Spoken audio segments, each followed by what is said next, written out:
Bonjour, donc mon nom est Sarah Osborne, puis aujourd'hui je vous présente mon travail 1, donc le vlog d'appréciation critique, dans le cadre du cours AVM 87-26 de cet automne. Donc l'œuvre que j'ai choisie s'intitule Phase Shifting Index. C'est une œuvre de Jeremy Shaw, qui est un artiste canadien, né à Vancouver. C'est une œuvre de 2020, puis c'est une installation vidéographique à 7 canaux qui dure une totalité de 24 minutes et 20 secondes. C'est une œuvre qui pourrait être présentée dans le cadre d'une appréciation au secondaire, préférablement au deuxième cycle. Donc, c'est une œuvre qui, je considère, nécessite une certaine maturité. Donc, je la présenterai soit secondaire 4 ou secondaire 5 au niveau secondaire.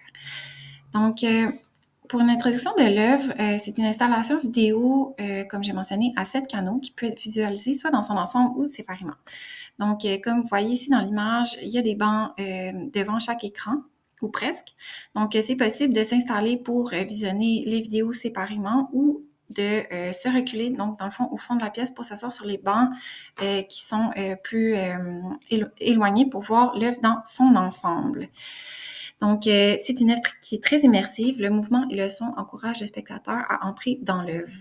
Ce sont des vidéos qui sont de style faux documentaire et qui ont été sélectionnées par l'artiste. Donc, elles sont soit filmées sur VHS, bande Hyatt, donc sur différents types de médiums. Ce sont des vidéos qui nous font voyager dans le temps. Donc, on nous présente différentes époques, différentes cultures. Donc, il y a certaines vidéos, là, c'est ça qui sont en noir et blanc, donc qui nous rappellent les années 50, 60. Il y a des vidéos qui sont en couleur, donc qui représentent plus les années 80, 90. Donc, c'est une œuvre qui nous fait voyager dans le temps, qui nous fait réfléchir au présent, au passé, au futur. Donc, le son, c'est une production et une composition de l'artiste Conrad Black et Jeremy Shaw. Puis, dans le son, on entend vraiment là, comme une certaine addition. Donc, c'est comme ça que j'ai traduit le mot build-up. Il y a une genre de cacophonie. Donc, il y a une trame de fond créée, composée par Conrad Black, mais il y a aussi le son documentaire qui joue en même temps. Donc, on entend les gens parler dans les différentes vidéos, mais il y a aussi la trame de fond. Pour mon appréciation critique personnelle, donc dans le fond, c'est une œuvre qui parle d'une quête de transcendance. Donc, l'artiste explore le besoin de spiritualité des humains, notre besoin de rituels, de contact, surtout face à l'omniprésence des technologies, dont l'intelligence artificielle. On parle de rationalité versus spiritualité. Donc, il y a des contrastes importants qui se posent dans la vidéo. Dans les vidéos présentées dans l'œuvre, pardon. Donc, il y a une narration pseudo-scientifique qui contraste avec des sujets qui tentent de quantifier l'expérience physique et métaphysique. On parle évidemment du corps à l'âme du numérique. Donc, le sujet de l'œuvre, c'est vraiment le corps qui est véhicule d'une quête de transcendance. Donc, l'installation questionne la pertinence et la puissance du physique dans le futur.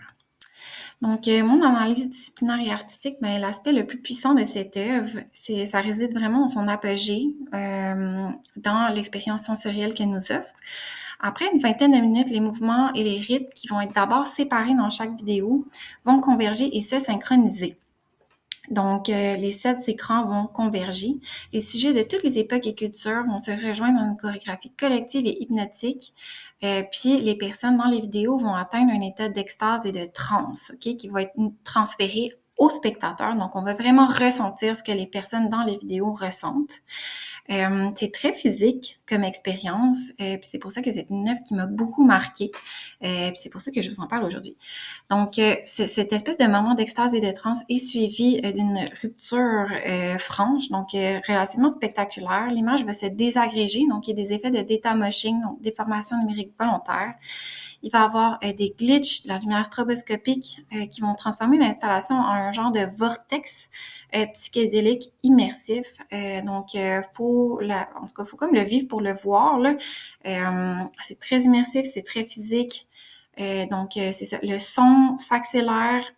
Il y a les personnages qui convergent dans une genre de danse, puis tout d'un coup, c'est ça, il y a une rupture, puis là, il va avoir, comme ici dans l'image de droite, il va avoir du vidéo numérique, donc des images numériques qui vont voyager là, d'un écran à l'autre. Donc, c'est vraiment comme juste un effet numérique de couleur. Donc, on va être en genre d'état de calme et de transe, une espèce de paix physique là, après l'expérience vécue par les vidéos.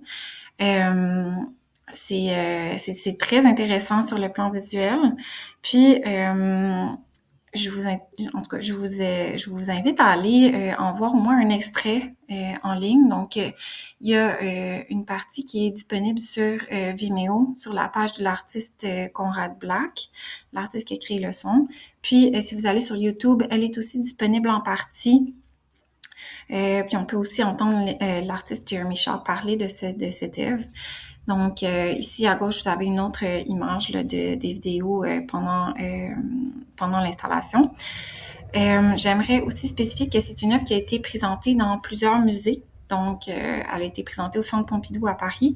Puis moi, j'ai eu la chance d'en vivre l'expérience, c'est ça, à la Fonderie Darling à Montréal.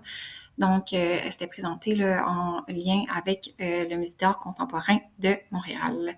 Donc, c'est une œuvre quand même assez importante. Puis c'est une œuvre très pertinente là, dans le contexte actuel. Donc voilà, merci de m'avoir écouté.